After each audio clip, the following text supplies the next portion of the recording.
it was very surprising to us. But at that point, we knew, we're dealing with a serial killer.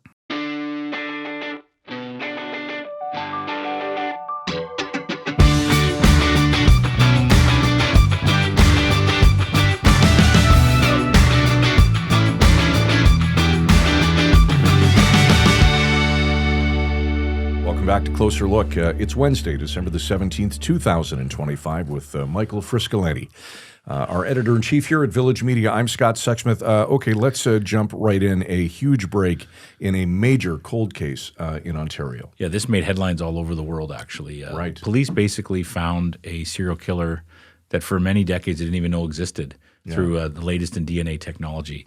It's a fascinating story, Scott. Just to give us a bit of the background, the first victim, these are murders that happened in the 80s and 90s in Toronto and then were unsolved for years. The first victim was a woman named Christine Prince. She was 25. She was from Wales. She was working as a nanny in Toronto. She was last seen on June 21st, 1982, getting on a streetcar on St. Clair Avenue West after a night out with some friends. Her body was found the next day in the Rouge River near the Toronto Zoo. Yeah. Police believed at the time she'd been sexually assaulted and struck on the head, and that she ultimately died from drowning. So that's in June 1982. Got it. More than a year later, in September 1983, police discovered another woman's body, 23-year-old Claire Samson. She was found in a remote wooded area in Ormondante, which is just northeast of Barrie. Right, yeah. So it's about 120 kilometers away from Toronto, but she was from Toronto. In this case, she'd been shot twice. Yeah. She'd last been seen the day before on September 1st, 1983, getting into a car driven by what people described as an older white man near Jarvis and Gerrard Streets, downtown Toronto. Yeah. Okay, so that's the second murder. Got it. Then you fast forward 14 years Wow. to the summer of 1997, July 29th, 1997. Toronto police were called to an apartment in North York where the body of a 41-year-old woman named Gracelyn Greenidge was found. She was found by a coworker after Greenidge missed her shift as a nursing assistant. So she didn't show up for work. Her friend went to go check on her, and police said at the time that she had died of blunt force trauma. So this is 1997. So for years, there was no suggestion that these crimes were connected. A murder in 1982, a murder in 1983, and a murder in 1997. There was no available evidence at the time, no physical evidence suggesting that these crimes were linked. There was no suggestion at all that these women knew each other. Yeah. There was no connection like that. And given the geography, you wouldn't think That's right. You wouldn't think Yeah. that, right? And we're not. You're talking the 80s and 90s. The cutting edge DNA technology that exists now did not exist then. So for decades, these killings went unsolved. They kind of became the definition of a cold case. I mean, they sat there with very little evidence. There were people who wanted to solve these crimes, but there just wasn't the availability to do that.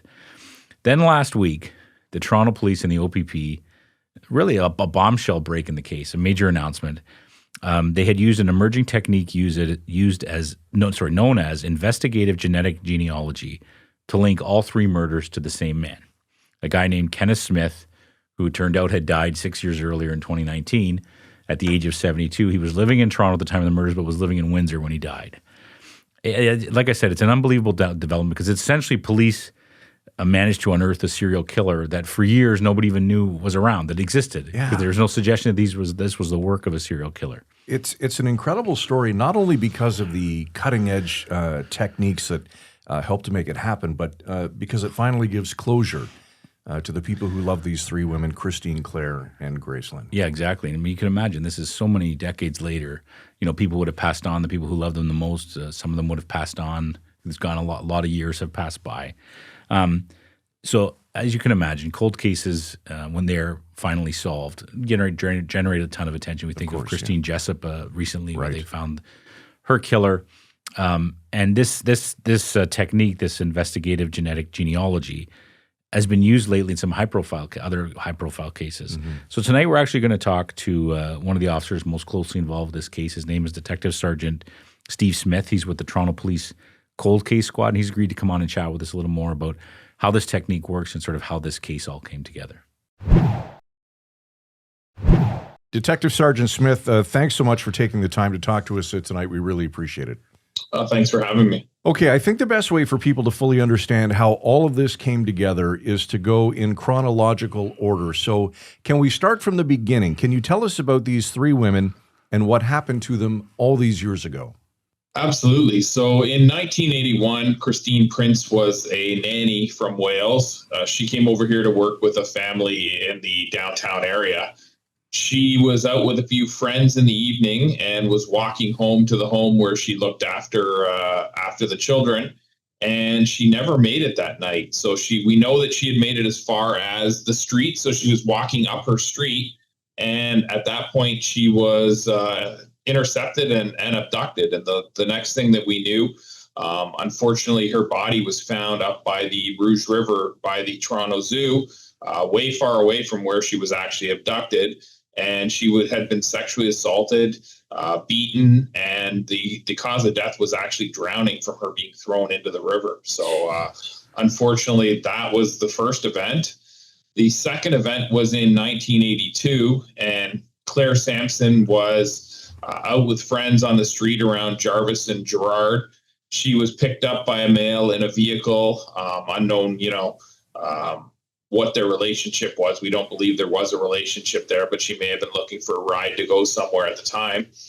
And the next day, unfortunately, Claire's body's found up in Oro Medonte Township. And she's shot this time, and she's sexually assaulted as well and deceased. So that's two in a row, but obviously there was nothing to link those cases, as they're very different. And then we have a huge break in between. I mean, almost 15 years, and we're into 1997. Gracelyn Greenidge is a nursing assistant. She worked till like 11 o'clock that night, drove home to her address up in the northern part of Toronto. And the last conversation anyone had with her was about midnight. Somebody had let her know that she had left her lights on in her vehicle. She went down, shut them off, came back up to her apartment. She had obviously gotten ready for bed. She was in her nightie, and we believe that the offender was able to gain access to her apartment somehow. And there was a terrible fight that ensued, and he ended up suffocating and stabbing Gracelyn to death. Unbelievable. Okay, so obviously technology has changed and evolved over time. What kind of DNA were you able to collect at that time? So we were able to collect DNA from all three scenes. And over the course of the years, in 2016, we were finally able to link both the Prince DNA with the Samson DNA. And in 2017, with resubmission of property from Gracelyn Greenidge's apartment, we were able to determine that all three cases were linked through DNA. Can we walk that back a little bit, Detective Sergeant? So in 2016, the DNA database was able to find the link between the two of the women, right? So that's a big moment in the case. And then the third woman is linked a year later.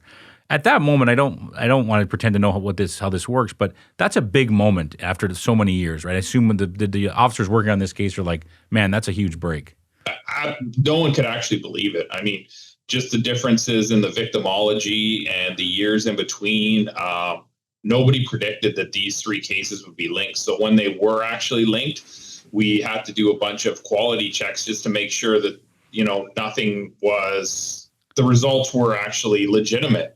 It was very surprising to us, but at that point we knew, we're dealing with a serial killer. So essentially at that point, these three women all killed by the same person, right? That's your mystery. Correct. Yeah, all three killed by the same person. And at that point, Detective Sergeant, would you reach out to the relatives at that point and say, hey, we've made a bit of a break in the case, or do you kind of keep that close to your chest as the investigation unfolds? For the most part, we keep it close to our chest, and it's more because we don't want to give the families false hope. I mean, even though we knew that these three were connected, we don't want the families to think that we're, imminently solving these cases and to be waiting on that call for the solve. So we keep them updated to the best that we can, but we don't want to give them too much of the investigative file just because, like I said, sometimes it creates false hope, and that's not fair to the families. Mm-hmm. You mentioned it earlier too, just these three crimes were all very different, like the way these women were killed. That, like you mentioned, that's very surprising, I assume, at the time when you realize they're connected. Yeah, doing this job over the past few years and with the advances in science, we've really gone against a lot of the notions in policing. Things like, you can follow victimology, those sort of things.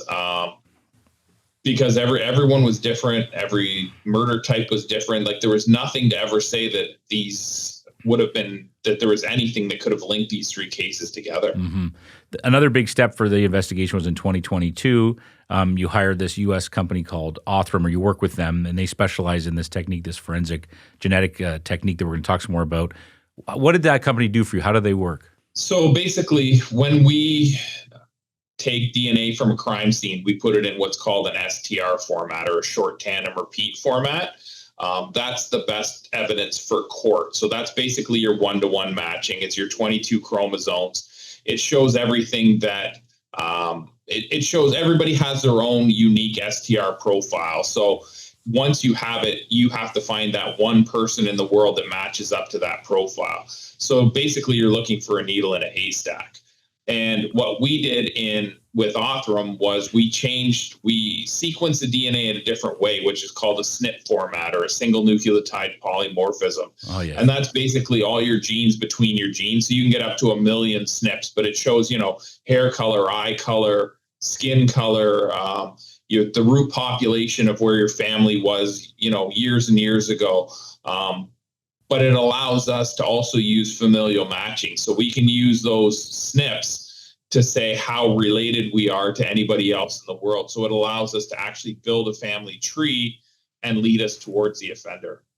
Detective Sergeant, most of our listeners and viewers obviously are not forensic experts. Can you explain investigative genetic genealogy? How does it work? Absolutely. So it was basically just how I explained it to you. So we take DNA and we sequence it in a different way. So we take it from, what makes you different from everybody else in the world to what makes you the same as everybody else in the world. Once we have that, we upload it to two databases that allow police involvement. One is GEDmatch and one is Family Tree DNA.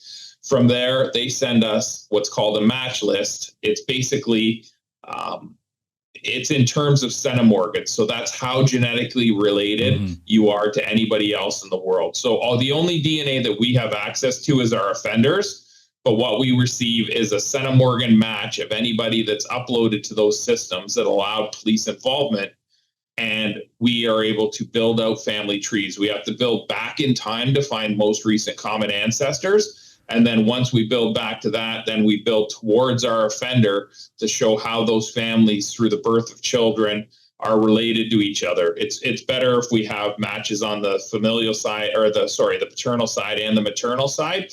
That really helps us out, but we work with whatever we have. Basically, anything over 50 centimorgans is useful to us. That's fascinating. I was just going to say, it's unbelievable. And are you literally working from public databases? People, would they voluntarily put their DNA in these databases? Yeah, I mean, unfortunately, like I said, the only two databases that we can work with are GEDmatch and Family Tree DNA. So there's a few million profiles, or 1.8 million, maybe 1.5 million profiles on these databases.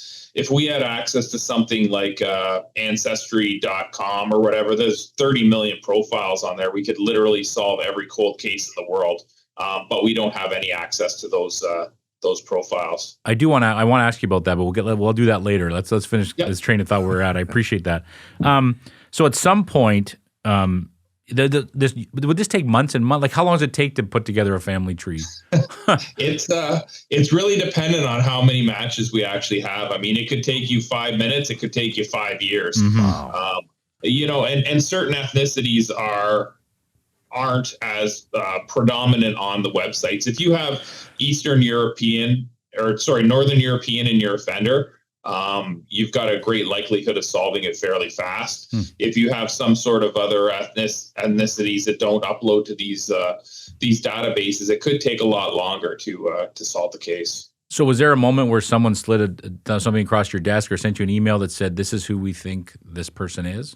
The unusual thing about this, and we are honestly never this lucky, but once we were able to deconvolute the mixture and we were able to upload it to the database, we had a lot of close relative matches. And I mean, close relative for us is like, second cousin, first cousin, those sort of things. But that narrows us in very quickly. So once we were actually able to upload it, we were very quickly able to identify a family of offender. That's amazing. So at some point, do you literally have to ask a judge for permission to exhume a body to get DNA evidence? How did you get this gentleman's DNA? So when we solved the Christine Jessup case, they actually changed the Coroner's Act. So any autopsies in Ontario now, and I believe Alberta is the same. I'm not sure if there's any other provinces in Canada, but they actually keep what's called a paraffin block from every autopsy that's performed. So, and that's not necessarily just for our sort of testing, but we can access that with a warrant, but it's for future, testing of diseases, or see if people were, had these diseases years ago. But they are keeping these paraffin blocks. So we were able to actually write a warrant, obtain the paraffin block from his autopsy, and test it against the DNA that we had from the scene. Amazing.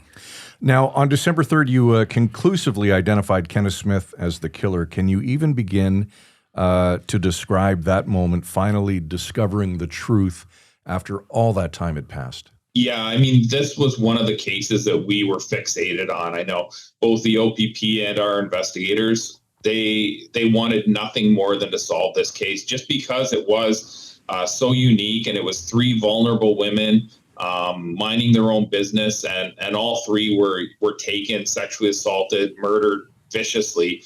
So when we were able to actually say 100% that Kenneth Smith was our offender, it was unbelievable for our investigators. Everybody was just so happy.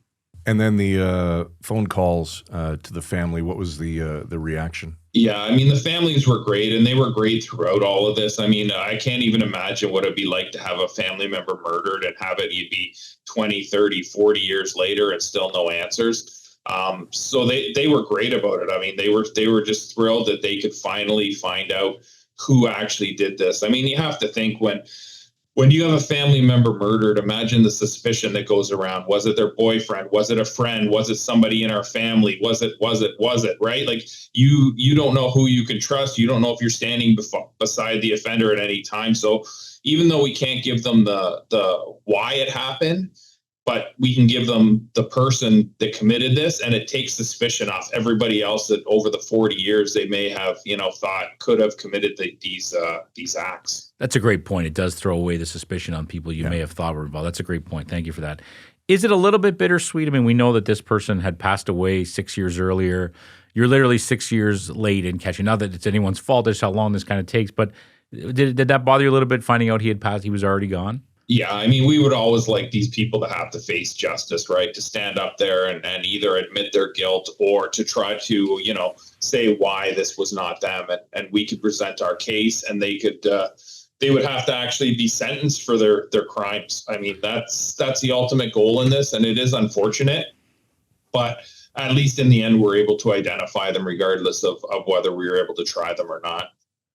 Have you heard from other officers who worked the cases back in the day? They must be satisfied. Yeah, many. I mean, you don't really think about it, but officers that retire from especially the homicide squad, each one of them has one or two cases that still burns them in retirement, where they sit there and they just think, like, I can't believe we couldn't have solved that case, or I wanted to solve that case so badly. So these advances in technology have brought these cases where we can solve them.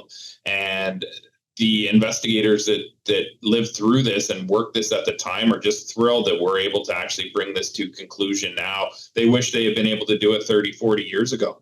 I assume some relief for these people too, right? Because they'd be so obsessed with catching these killers, and they now know that there was nothing they could have done. I mean, this is it's a total mystery. That's right. Yeah. I mean, it would be a lot harder if it was someone sitting right under everyone's noses. But I mean, I think you've seen from the cases that we've solved, again, it goes against the normal theory that people know they're killers. Mm-hmm. A lot of these have just been really random events. Like there's been no connection. There's no way that you could have ever found this offender and connected them to these murders. It's just it's impossible without DNA. No, we know you're busy. We just have a few more questions. But I would keep you on for another hour, Detective Sergeant.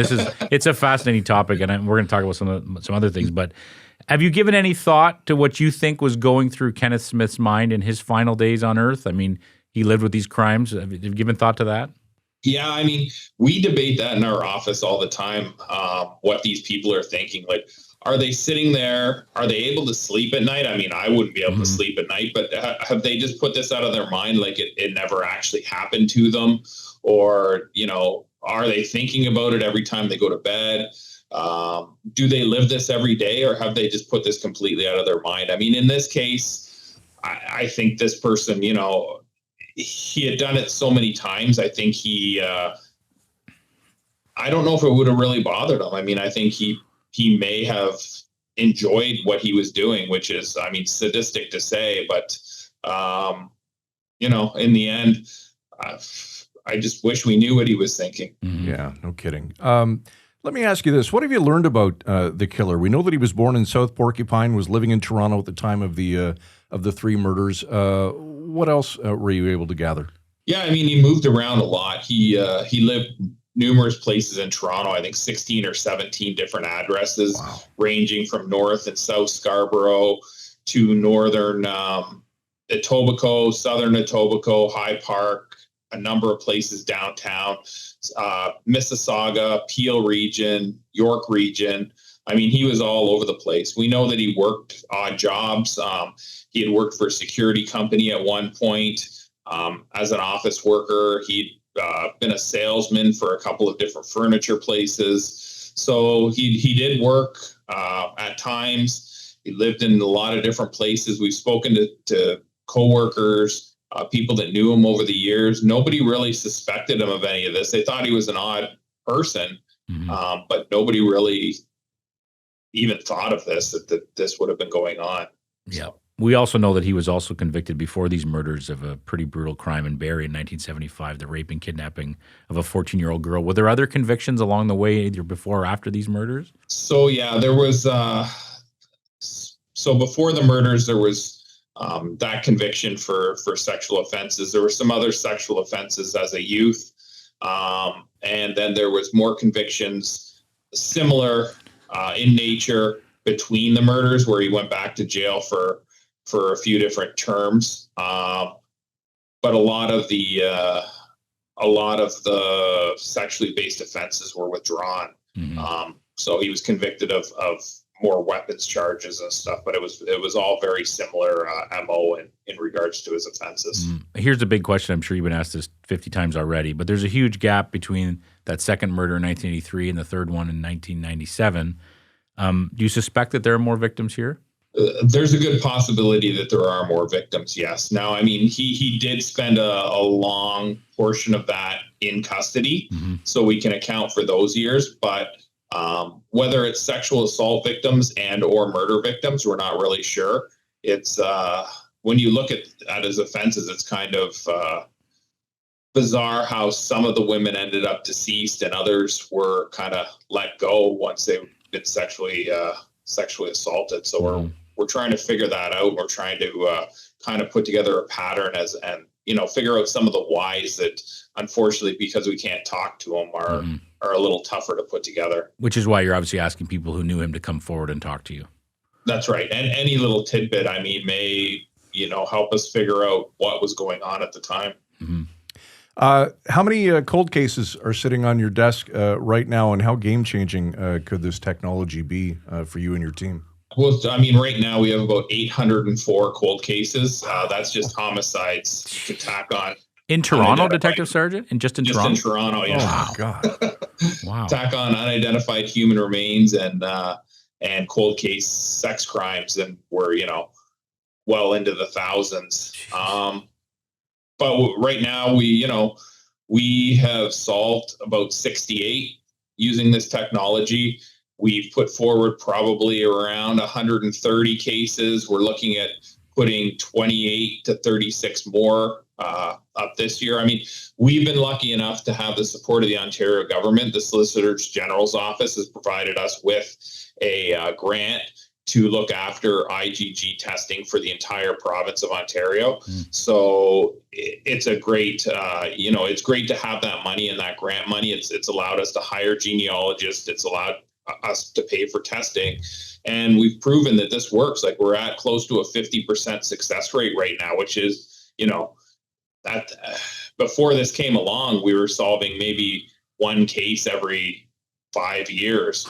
So it's a huge game changer for all these old cases, and we can relook at them. And anything with DNA, we have the ability to solve. All right. Before you go, speaking of game changer, you mentioned Ancestry.ca.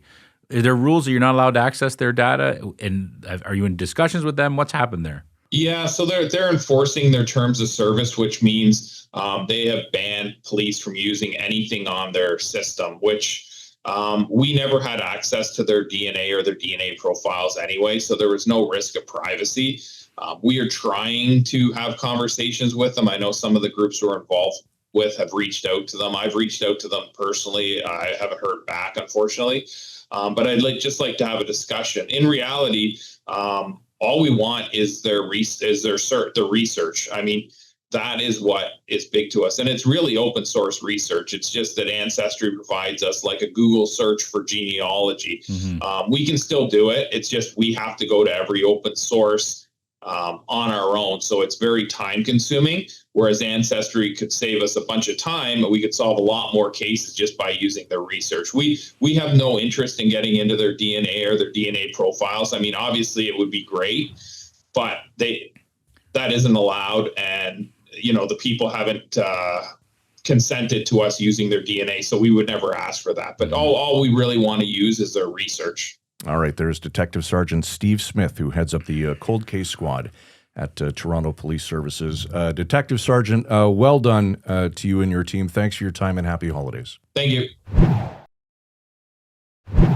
All right, I don't want to pump your tires, but as I sat here, listened to you, I felt like I was sitting next to Stone Phillips on an episode of Dateline. That was fascinating. It was fascinating. You know what? What struck me the most, there's a lot of things that struck me, was the way he knew all the cases inside out. Right from at the beginning of the conversation, he knew who these three were. They mean something to him. And this is when you get to know the men and women who investigate these kind of crimes, homicides in particular, but also crimes that linger for years and years. They become part of you, like he said. Sure. I know retired officers, retired detectives who there are cases that stuck with them. I still talk to them about those cases. At you. Yeah, I still talk about those cases, right? And so you can imagine the relief of say a detective who worked one of those cases in the 80s, who's older now, retired, always wonders what happened and always asks themselves, I'm sure, could I have done something different? Should I have looked somewhere that I didn't think of to solve this crime? Yeah. And for him to be able to say to his colleagues, this is what happened, it relieves them of that pressure too. There's no way in a million years they would have found this guy, that he would have been on their radar, right? No. So that's what's fascinating. To think that the technology is there that can do this. The Ancestry.ca thing is an interesting thing to me because you don't want to give – you never want to give all your data blanket to law enforcement. Of course say, let's allow the police to search everything. But there's ways to do it in a proper way with judicial warrants, ways to do it. So as he said, they could solve a whole lot more if they had access to that. So that's an evolving story. That'll be something to watch. Well, by the sounds of it, he's got a whole lot more sitting on his desk, over 800. Yeah. Can you imagine? Just in the Toronto area. I know. The personality you have to do that kind of job too, to understand that you're doing this. You have to be able to have a bit of a wall up, right? I would think, to not let too much, but there will be moments where that does soak in. It was a fascinating conversation. We really appreciate Detective Sergeant Steve Smith coming on and chatting with us. We have these kind of conversations a lot on this show where we really get to dig a little deeper into something that's in the headlines. Yeah. Today's episode was a great example, so I hope that people learn a lot about this and it allows people to remember those three women as well a little more. Absolutely. Okay, good stuff. Quick reminder, coming up tomorrow night on the program, Catherine Martinko returns. Remember her, the mother who would not give her son a cell phone. Yes. And he just had a milestone birthday, and guess what he got? I bet the cell phone. That's what I heard. Yeah, damn right he did. She's a great journalist. Wrote a great book about getting your kids, unplugging your kids. I think the title is Childhood Unplugged. Right. Giving your kids the experiences that we grew up with, and Derek as well, where we weren't just staring at our screens all day long. She's a wonderful person, and we're excited to chat with her again. All right, that's tomorrow night. Derek Turner, as always, at the controls this evening. For Michael Friscolanti, our editor-in-chief here at Village Media, I'm Scott Sexsmith. Thanks for your time. We appreciate it. We'll see you tomorrow night at 7 right here on Closer Look. Frisco and Scott's Wardrobe provided in part by Moores, Sault Ste. Marie.